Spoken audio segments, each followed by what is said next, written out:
Hi YouTube, Angie here with Elevation DIY, and today is part 2 of us getting our bedroom walls and ceiling prepped so we can paint, and we have an accent wall that we want to do. So we are going to focus on the holes in our walls, the scrapes that we have in our walls, getting them covered so we'll have a smooth surface when we paint. And to do this, you want to take some joint compound, get it into those holes. You want to make sure that you scrape. And this is all just preparations for your foundation of your walls. And you don't want to skip this process because it's very important. You may have holes in your walls from when you put up your curtains, just dents and dings along the wall. So you want to make sure you get those scraped. Get some joint compound in there, and then we're going to sand it, and that's going to make for a great foundation for our paint.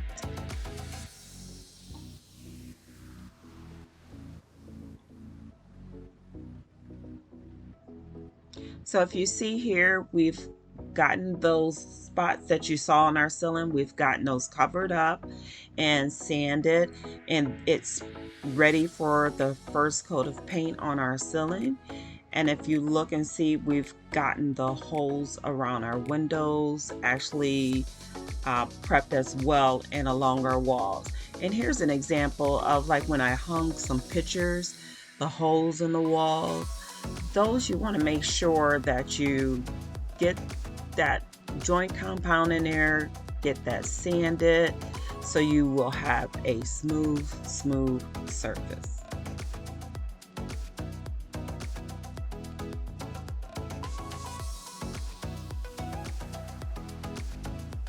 It's looking pretty good.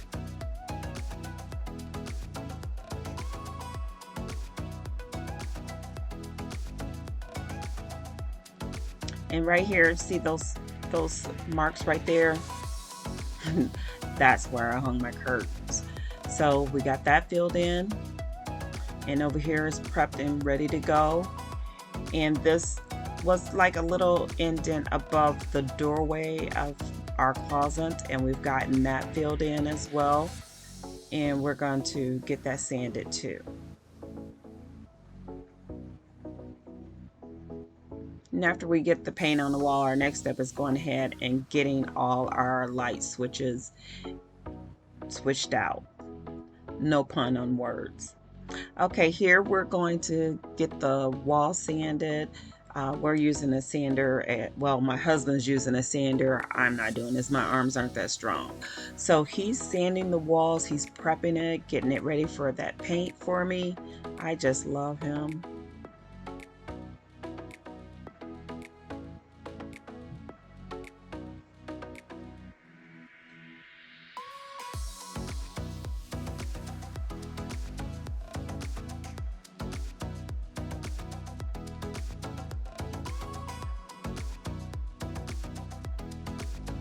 Okay, right here we've gotten our first coat of paint on our wall, on the back wall, and if you notice over here, this is the corner. So from there all the way over to this point is going to be a different color. We're going to do some board and batten on the wall, so that's why you see the lines looking kind of like up and down, because we're going to go in with our trim and our board and batten, and it's going to be a pattern on the wall, so you'll see it come together once we get to that point. And I like that the different contrasts in this wall back here is going to be where we do the board and batten.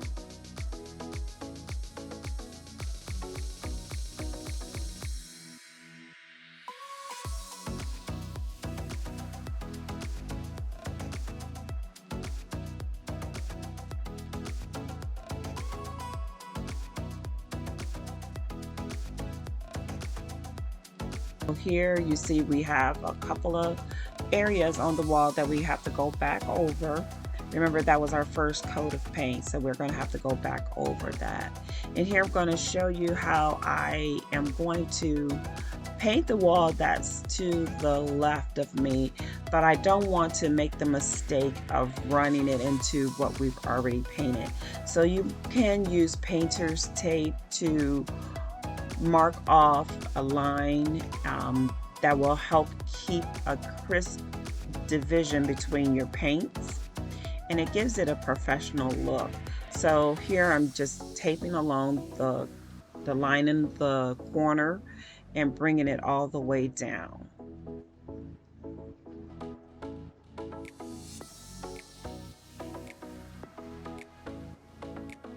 And you want to take your time and do this.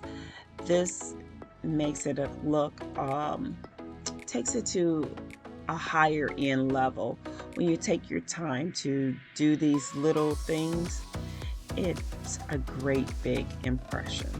So I'm going to take the tape all the way down and going to cut it down at the bottom, and then I'm going to go ahead and paint the wall where you see that it's been sanded.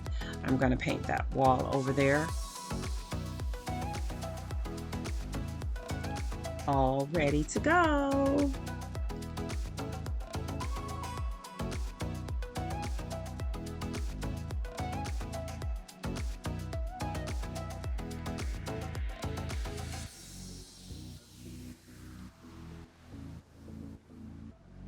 So I'm going to cut in along the paint, along the tape that I put up. I'm going to cut in first with a brush. That way I can get as close to the ceiling as I can without getting paint on the ceiling, because I'm not going to roll it until after I cut it in. So this helps you not make an error in touching your ceilings. You actually just cut in along the line.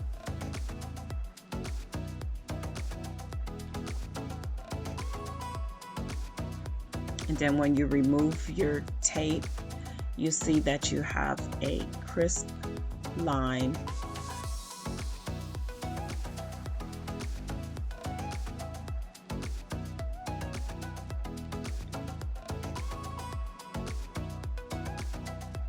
And you just drag that down.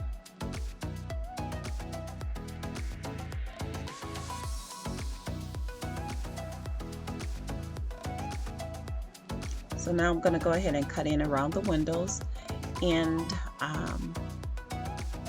I do that so I don't have to worry about rolling close to the window with the roller.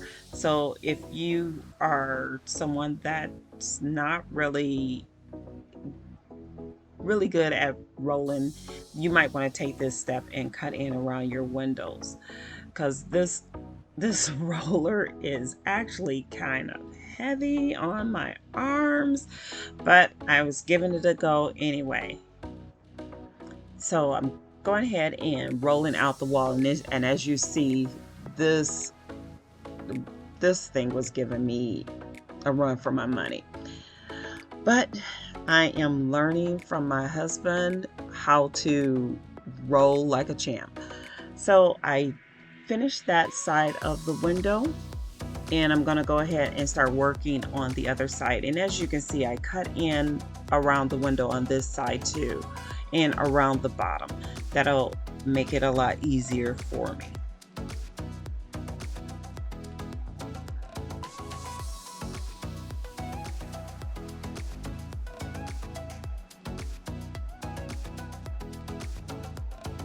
And to make sure that you don't have like stop marks with rolling your paint, you want to go you want to roll up and you want to roll down in one even stroke. You don't want to go and do like the top half of the room of the wall and then do the bottom half, because then you'll have those little stopping points that will show up as shading, as my husband says, on the walls, and you don't want that. So I am trying my best to wheel this roller up and down this wall to make sure that I don't get any shading with my paint.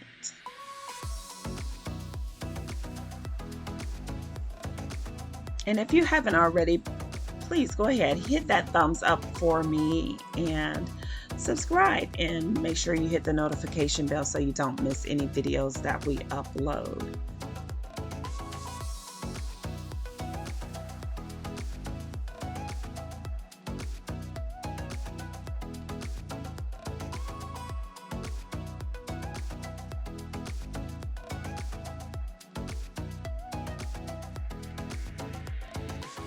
There it is.